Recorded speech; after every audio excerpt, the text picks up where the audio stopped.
Good morning student, कैसे हैं आप सब। काफ़ी बच्चों ने मुझसे पूछा कि मैम टाइम टेबल कैसे बनाएं, हमें ये समझ में नहीं आ रहा, तो आप प्लीज़ हमारी हेल्प कर दीजिए। उसी सिचुएशन को देखते हुए हमने ये आपके लिए टाइम टेबल्स बनाया है।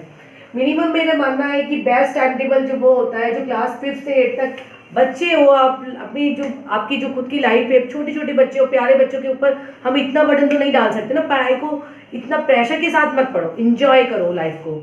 इंजॉय करना ही, अभी जो आपका स्टूडेंट टाइम है वो आपको लौट कर नहीं आएगा। इसीलिए ऐसा टाइम टेबल बनाओ जिसमें आपकी पढ़ाई भी कंप्लीट हो जाए और आप पूरी तरह से इंजॉय भी कर सको।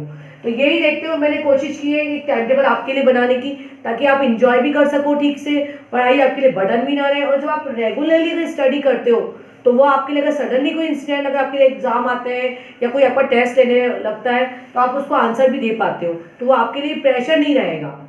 इसीलिए पढ़ाई को रेगुलरली पढ़ो। तो रेगुलर पढ़ने के लिए अब मेरा मानना ये होता है कि 5th से लेकर 7th तक के जो बच्चे हैं उनको कम से कम 4.5 घंटे की स्टडी टाइम देना चाहिए। 4.5 घंटे उनको पढ़ाई करनी चाहिए। जब हम क्लास 8 में आते हैं तो क्लास 8 आपकी थोड़ा सा मैच्योर हो जाती है आपको, क्योंकि आपको 9 से लेकर 12 तक का जो टाइम होता है वो आपके लिए बहुत मेन स्टडी टाइम होता कहा जाता है, जो आगे फ्यूचर में आपकी लाइफ को सक्सेस बनाता है। तो वो जो टाइमिंग है 4 सालों का, वो आपसे बहुत हार्ड वर्क मांगता है। तो उसकी प्रिपरेशन कहीं ना कहीं हमें शुरू से करनी होती है। तो वही प्रिपरेशन स्टार्ट होती है हमारी क्लास 8 से, जिसमें आपको स्टडी कम से कम 6 घंटों की आपको सिटिंग देनी ही पड़ेगी। जो आप 6 घंटे की सिटिंग रेगुलरली देते हो तो आगे लाइफ में आपके लिए सब चीज़ें स्मूथली हो जाएंगी। जो आपने टारगेट बना रखा है, जो आपने गोल बना रखा है, उसे आप इजीली कवर कर पाओगे। मैंने देखा है कि बहुत सारे बच्चे पहले रेगुलर पढ़ाई नहीं करते, बाद में प्रेशर आकर फिर वो रात रात भर घंटे तक जागते हैं या सुबह बहुत लेट जल्दी उठ जाते हैं। ऐसे प्रेशर के साथ पढ़ाई मत करो। बच्चे हो, बच्चे की तरह एंजॉय करो लाइफ को और हमसे मजे लेके पढ़ाई करो। तो मैंने जो टाइम टेबल आपके लिए बनाया है वो है कि जिस तरह से मैंने बताया कि जो 5th से लेके 7th क्लास में जो बच्चे हैं उनको कम से कम 4.5 घंटे की सीटिंग देनी ही चाहिए। सीटिंग जब आपकी रहेगी तो आप जब बड़ी क्लासों में जाओगे तो वो आप धीरे धीरे बढ़ाते जाइए। जैसे जैसे आप क्लास बढ़ रहे हो वैसे वैसे इसके अंदर आधा घंटा 1 घंटा अटैच करते जाइए, तो आपके लिए इजीली हो जाएगा और सारे सब्जेक्ट आराम से कवर हो जाएंगे आपके। इसमें आपका होमवर्क भी कंप्लीट हो जाएगा, जिससे आपको टीचर से डांट भी नहीं पड़ेगी और सब चीज़ें आप सही चीज़ों से सही टाइम से कर पाएंगे। अब जैसे हमने देखा, इसमें अभी आपको पता ही ऑनलाइन क्लासेस चल रही है सब जगह पर, तो यहाँ पर हमने आपका टाइम रखा है वॉक अप द 7 AM। आप 7 AM उठिए, सुबह आराम से रिलैक्स होइए और 1 घंटा का टाइम आप अपने आप को दीजिए। अपने आप को मीन्स में ये कहने का मतलब उस समय आप बिल्कुल रिलैक्स हो जाइए, तसल्ली से बैठिए। कोई भी जो इलेक्ट्रॉनिक डिवाइस होती है, जैसे उठते ही बच्चे क्या करते हैं, फटाफट अपना जो गेम चल रहे हैं आजकल उन गेम्स पे लग जाते हैं। तो कुछ गेम मत खेलिए, कुछ मत खेलिए, आराम से रिलैक्स होकर बैठ जाइए। 5-10 मिनट थोड़ा सा रिलैक्स होकर बैठिए। उसके बाद उठने के बाद अपना बिस्तर को सही कीजिए। सही करने के बाद में फिर आपका जो डेली रूटीन है, डेली रूटीन कीजिए।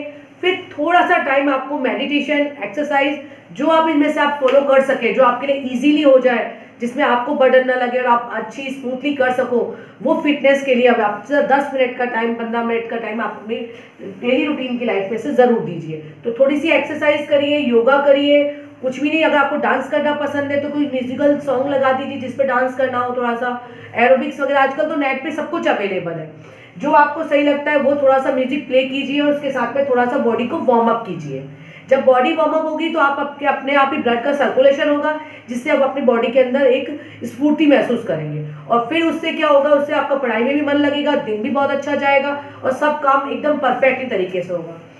उसके बाद आप जो डेली रूटीन काम करते हो, 7 AM उठ गए हो, अपने आप को थोड़ी सी एक्सरसाइज कर ली, थोड़ा सा कर लिया। उसके बाद जब आप 8 बजे से थोड़ा सा आपका जो स्कूलों में आजकल एक्स्ट्रा एक्टिविटी चल रही है, उस एक्स्ट्रा एक्टिविटी, हमारा जो स्कूल काफ़ी एक्स्ट्रा एक्टिविटी करवा रहा है, जिनके हमारा प्रयास है कि हम बच्चों की जो अंदर की जो प्रतिभाएं होती हैं उन प्रतिभाओं को बाहर निकाल सकें, इसलिए हमने ये प्रयास किया है। तो हमारे यहाँ बहुत सारी अदर एक्टिविटी चल रही हैं जिनके अंदर बाहर से आके स्कूल के जो बच्चे हैं वो भी कनेक्ट हो सकते हैं। तो अगर आप इंटरेस्टेड हो और आप देख रहे हो, आपको लगता है कि हाँ मुझे ये चीज़ें क्लासेस ज्वाइन करनी चाहिए, हमारे यहाँ इंग्लिश स्पीकिंग कोर्स का भी चल रहा है, डांस एक्टिविटी वगैरह भी हम करवा रहे हैं, डांस टीचर भी जो अच्छी स्पेशलिस्ट टीचर्स के द्वारा हो रही है। बहुत सारे, जैसे कि देखोगे तो हार्डवेयर सॉफ्टवेयर का कोर्स वगैरह हम करवा रहे हैं, कोडिंग वगैरह करवा रहे हैं, इंग्लिश स्पीकिंग करवा रहे हैं, कुकिंग वगैरह के अंदर भी हम टीचर्स बहुत कोशिश करी, बहुत अच्छी तरह से समझा रही है कि कौन सी चीज़ों को आप न्यूट्रिशन की तरह यूज़ कर सकते हो, जो आप इजीली अवेलेबल हो जाती है घर में। अगर आप उनको डेली रूटीन में शामिल करते हो तो आपको किस तरह से हेल्दी रखती हैं। साथ ही योगा एक्सरसाइज के बारे में भी हम काफ़ी चीज़ों को बता रहे हैं कि किस तरह से, अगर कुछ बच्चे होते हैं जैसे कुछ बच्चों की प्रॉब्लम होती है कि पढ़ने बैठते तो उनका माइंड ध्यान नहीं लगता, कुछ बच्चों की प्रॉब्लम होती है कि वो याद करते हैं मगर भूल जाते हैं। तो इन सभी बातों को लेते हुए हमने मेडिटेशन वगैरह का भी चालू करवाया है, योगा वगैरह क्लासें भी चल रही हैं। अगर आप चाहते हो, इंटरेस्टेड हो, आप किसी भी स्कूल से बिलोंग करते हो, तो आप आके स्कूल में कॉन्टेक्ट कर सकते हो और इसके लिए अपना रजिस्ट्रेशन करा सकते हो। अब देखो 9 बजे से लेकर 2 बजे तक, 9 बजे से लेकर जनरली सभी स्कूलों में 12 साढ़े 12 बजे तक ऑनलाइन क्लास खत्म हो जाती है। पर फिर भी अगर जैसे हमारे यहाँ एक्स्ट्रा एक्टिविटी करा रहे हैं, जैसे मैंने आप सभी को बताया था, तो हमारे यहाँ 12:30 बजे तक तो स्कूल की क्लासें होती हैं जो हम प्रोवाइड कराते हैं। उसके बाद एक्स्ट्रा एक्टिविटी की क्लासें होती हैं जो हम 2 बजे तक प्रोवाइड कराते हैं। आप अपनी 9 बजे से लेकर 2 बजे तक की जो क्लास है उन क्लासों को लीजिए रेगुलर। उसके बाद फ्री टाइम रखिए अपने, 2 से 3 तक आप रिलैक्स हो जाइए। जो मन करता है, जो मस्ती करनी है वो आराम से उछल कूद जो करना है वो करिए। आपका म्यूजिक सुनना है म्यूजिक सुनिए। मैं आपको एक ओपिनियन देना चाहूँगी एज ए फ्रेंड, क्योंकि हम क्या होता है, जैसा सुनते हैं, जैसा हम पढ़ते हैं, जैसा देखते हैं, हम उसका इफेक्ट हमारे मन पर बहुत जल्दी पड़ता है। तो आप ऐसे गाने सुनिए जो थोड़ा सा मोटिवेट करने वाले गाने हों, जिनका बेशक आपको म्यूजिक समझ में आए ना आए, पर म्यूजिकल उसका जब म्यूजिक जब अच्छा होता है तो अपने आप ही बॉडी थिरकने लगती है, तो वो आपको वार्म अप करवाएगी। 2 से 3 रिलैक्स हो जाइए। उसके बाद स्टडी टाइम आता है 3 से 6 o'clock। इसमें आपको थोड़ा सा अपना लर्निंग वर्क करिए, जो मैम ने दिया है उसका होमवर्क वगैरह कंप्लीट करना थोड़ा सा। और मेरा मानना ये है कि इसमें क्या होता है, कुछ बच्चे क्या करते हैं, एक ही सब्जेक्ट पे टाइम दे देते हैं। तो एक ही सब्जेक्ट पे टाइम मत दीजिए, रेगुलरली हर सब्जेक्ट को 10-10, 15-15 मिनट के हिसाब से डिवाइड कीजिए और हर सब्जेक्ट को 15-15 मिनट जो मैम ने पढ़ाया उसे रिवाइज कीजिए। जब आप उसे रिवाइज करने का रूटीन डालोगे तो आप हर सब्जेक्ट में अच्छे हो जाओगे। और हम अक्सर बच्चे क्या करते हैं, एक सब्जेक्ट पे कम से कम 2 घंटे तक एक सब्जेक्ट का पढ़ते रहते हैं, एक सब्जेक्ट पे 1.5-2 घंटे की स्टडी देते हैं। इसमें क्या होता है, एक सब्जेक्ट छूट जाता है। अब एक सब्जेक्ट में तो आप अच्छे हो जाओगे, पर दूसरा सब्जेक्ट तो छूट गया आपका। तो हर सब्जेक्ट को 15-15 मिनट दीजिए। जब आप हर सब्जेक्ट को 15-15 मिनट दोगे तो आप देखोगे कि आपके सारे सब्जेक्ट धीरे धीरे इंप्रूव होने लगे हैं। 3 से लेके 6 o'clock 3 घंटे की सीटिंग दीजिए। उसके बाद फिर फ्री टाइम, उस समय पढ़ाई को एकदम बंद करिए, जोर से ऐसे बंद करिए और जोर से चिल्ला के आराम से उठिए और फिर रिलैक्स हो जाइए। 6 से 7 o'clock तक आप रिलैक्स रहिए, खेलिए, जो आपको पसंद हो, क्रिकेट पसंद हो क्रिकेट खेलिए, जो आपको उछल कूद करना जो पसंद है वो करिए। उसके बाद फिर 7 o'clock आप दोबारा स्टडी पे बैठिए। फिर 7 से लेके 8:30 तक थोड़ा सा कम से कम आधा घंटा जो रहता है वो आपको मैथ की डेली प्रैक्टिस करनी चाहिए। मैथ ऐसा सब्जेक्ट है जो आप एकदम इंस्टेंटली आप समझ नहीं सकते उसको, तो उसके लिए आपके लिए ज़रूरी है कि आप उसे रेगुलर स्टडी में रखो। तो कम से कम आधा या एक, अगर आपकी मैथ अच्छी है तो आप केवल आधा घंटा मैथ को दो, अगर आपकी मैथ वीक है तो कम से कम आपको 1 घंटा मैथ को देना ही चाहिए। इसके साथ कोई भी एक सब्जेक्ट और कनेक्ट कीजिए जो आपका जल्दी से हो जाए। तो इसमें इस सब्जेक्ट में आप इस टाइमिंग में आप 2 या 3 सब्जेक्ट पढ़ सकते हो आपकी कैपेबिलिटी के अकॉर्डिंग, ठीक है। उसके बाद अगर आप 5th से 7th क्लास के बीच में हो, 5th या 7th 5th 6th 7th class में हो, तो आराम से 8:30 पे अपना सब बंद करिए, सारा सामान पैक करिए।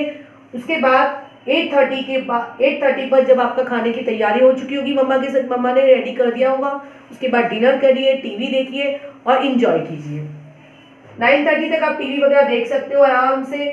उसके बाद में फिर टीवी देखना, और सब जो छोटे बच्चे होते हैं 5th to 7th तक के, आराम से 10 o'clock आपके स्लीपिंग का टाइम हो जाता है। आराम से 10 बजे आप सो जाइए। तो ये रूटीन आपको अपनाना चाहिए। मगर अब अगर आप 8th क्लास में हो तो आपने जब डिनर कर लिया, डिनर करने के बाद आपको दोबारा स्टडी पे बैठना है। उसमें आप 9:30 से लेके 11 o'clock तक दोबारा स्टडी कीजिए। जो सब्जेक्ट हम बीच में 2 सिटिंग के अंदर नहीं ले पाए थे उन सब्जेक्ट को दोबारा लीजिए, और जो सब्जेक्ट रह गए उनका फिर रिवीजन कीजिए। और रिवीजन करने के बाद फिर 11 o'clock अपनी स्लीपिंग का टाइम है। 11 o'clock सब कुछ बंद करिए, व्यवस्थित तरीके से रखिए, उसके बाद आप सो जाइए। अब हमने टाइम टेबल बना दिया। अब यहाँ पर हमें क्या करना है, टाइम टेबल बना दिया, अब इसे फॉलो करना। टाइम टेबल सब बना देते हैं पर उसे फॉलो करना ये बहुत बड़ी बात होती है। तो उसके लिए मैं आपको कुछ टिप्स देना चाहूँगी, आई थिंक शायद आपके कुछ काम आ जाएंगे। अगर आप इस टाइम टेबल को फॉलो करते हो तो आई थिंक मुझे लगता है कहीं भी आपके मार्क्स कम नहीं होंगे और इम्प्रूव ही होंगे। इसीलिए प्लीज़ इसे अप्लाई करिए और साथ ही मुझे कमेंट करके बताइए कि आपने इसे अगर अप्लाई किया तो ये कितना सक्सेस रहा आपके लिए। कम से कम किसी भी हैबिट को डालने के लिए 21 डेज चाहिए। अगर 21 डेज तक आपने रेगुलर उस हैबिट को रख लिया, यानी 21 डेज तक अगर आपने रेगुलर अप्लाई कर लिया है टाइम टेबल, तो वो आपकी आदत में आ जाएगा। अब देखिए, पहला आता है टू डू एंड रियलिटी। पहले आप टाइम टेबल बना लीजिए और फिर उसको देखिए कितना फॉलो हुआ, और फिर उसको हर एक हफ्ते के बाद में ये देखिए उसमें रियलिटी कितनी रही, क्या हमने जो ये टाइम टेबल बनाया था वो कितना पूरी तरह से अप्लाई किया है, यानी इस पर रियलिटी कितनी रही, क्या सच में हम उसे अप्लाई कर पाए हैं। अगर 75% भी आपने अप्लाई कर लिया, यानी आप फिर इसके लिए सक्सेस हो जाते हो कि आप आगे इसे रूटीन में रख पाओगे। सेकेंड है long time table. Long time table का मतलब है कि जैसे कि आपकी कब है ना, जैसे अब यूटी आते हैं, आपके यूटी कब आने वाले हैं, मैम टेस्ट कब लेने वाली हैं, हाफ ईयरली कब आएंगे, एनुअल एग्जाम कब आएंगे, इनको डेट वाइज है ना सब मेंशन करके रखिए, और जहां आप पढ़ते हो वहां पर इसकी एक स्लिप चिपका के रखिए, ताकि आपको ध्यान रहे कि अब ये एग्जाम आने वाले हैं, अब ये मैडम यूटी टेस्ट लेने वाली है, इस डेट को ये टेस्ट होगा, या इसको इस चैप्टर का टेस्ट होना है, ये हमारे यूटी वगैरह ये हमारा। और साथ ही एक और बहुत अच्छा काम करता है अनाउंस। अनाउंस का मतलब होता है, यानी आप बता दीजिए कि मुझे 5 घंटे की सीटिंग करनी है, मुझे 5 घंटे की सीटिंग करने से कोई नहीं रोक सकता। तो ये 5-6 घंटे का जब आप अनाउंस करोगे तो ये आपकी हेल्प करेगा। कौन हेल्प करेगा? हम इंडियन मदर्स हैं, इंडियन मदर है। इंडियन मदर का मतलब क्या हुआ? हम फटाफट से ताना मारना शुरू कर देते हैं, तुम्हारी कहाँ गई 6-7 घंटे की सीटिंग, तुम तो कह रहे थे तुम पढ़ाई करोगे। तो इसको लेते हुए क्या होगा, ये आपको कहीं ना कहीं आपके ईगो पे हर्ट करेगा। जब आपके ईगो पे हर्ट करेगा कि आपने अनाउंस किया था, तो आप खुद की सेल्फ रिस्पेक्ट करोगे, और सेल्फ रिस्पेक्ट करते हुए इस टाइम टेबल को फॉलो जरूर करोगे। सेकेंड आता है एनवायरमेंट। अब यानी अनाउंस कर दिया तो उसको अनाउंस को फॉलो करना है, तो अपने जिस रूम में आप पढ़ते हो वहां पर एनवायरमेंट क्रिएट करो। एनवायरमेंट क्रिएट करने का मीन है कि जहां जिन चीजों से डिस्टर्ब होता है उन चीजों को वहां से हटा दो। जैसे अगर मोबाइल वगैरह है, लैपटॉप वगैरह आपका वहां रहता है, तो उसको मोबाइल लैपटॉप को हटा दोगे तो ये मेरा पढ़ने का टाइम है, इस समय कोई भी चीज अंदर नहीं रहेगी, और चुपचाप अपना बंद करो, जहां पर पढ़ना है वहां पढ़ो। हाँ, दरवाजा बंद नहीं करना है, दरवाजा केवल बंद ऐसे करो, उसे चटकनी वगैरह लगा कर इस तरीके से बंद नहीं करना, ताकि मम्मी अगर आती है चेकिंग के लिए तो आ सके। क्योंकि कहीं ना कहीं सक्सेस के लिए जो हम रिस्पॉन्सिबल कह सकते हैं, मदर्स को कह सकते हैं, क्योंकि मम्मियों का ये टॉर्चर होता है जो बच्चों को मोटिवेट भी कर सकता है और एक इरिटेट भी करता है। बच्चे भी सारा दिन यही कहती रहती हो, बस पढ़ते नहीं हो, पढ़ते नहीं हो, पढ़ तो रहा हूँ पर वो कहीं ना कहीं वो भी जानते हैं कि अगर मम्मी पीछे नहीं पड़ेगी तो हम भी लापरवाह हो जाएंगे। तो इसे देखते हुए इसका एक एनवायरमेंट क्रिएट कीजिए। जो आपने इस स्टडी के दौरान पढ़ा है उससे एक हफ्ते में 8-8 दिन में और 4-4 5-5 दिन में, जिस तरह से आपका एक चैप्टर कंप्लीट हो गया, तो उस चैप्टर को रिवाइज जरूर करते रहिए। ऐसा नहीं है कि आपने एक बार वो चैप्टर एक हफ्ते पहले पढ़ा था, उसके बाद उसका दोबारा नाम ही नहीं लिया, उसे रिवाइज जरूर करते रहिए। और एक स्टूडेंट लाइफ का सबसे बड़ी बात होती है कि कम खाइए। अब आपके फाइनल एग्जाम आने वाले हैं, इसलिए कम खाइए, हमेशा 75% खाइए, 25% खाली रहने दीजिए पेट को। वो क्यों? क्योंकि आप पानी वगैरह पी सको, और जितना आप कम खाओगे तो उतनी आपको नींद नहीं आएगी और बॉडी के अंदर स्फूर्ति रहेगी, एक्टिवनेस बनी रहेगी आपकी, और इसलिए फिर आप ठीक से पढ़ाई कर पाओगे। इसीलिए कम खाइए और एक्टिव रहिए। ओके बेटा, आप जब ये रूल्स रेगुलेशन फॉलो करोगे, मुझे नीचे कमेंट में जरूर बताइएगा कि आप सक्सेस रहे या आपका ओपिनियन क्या रहा। ओके बेटा, थैंक यू।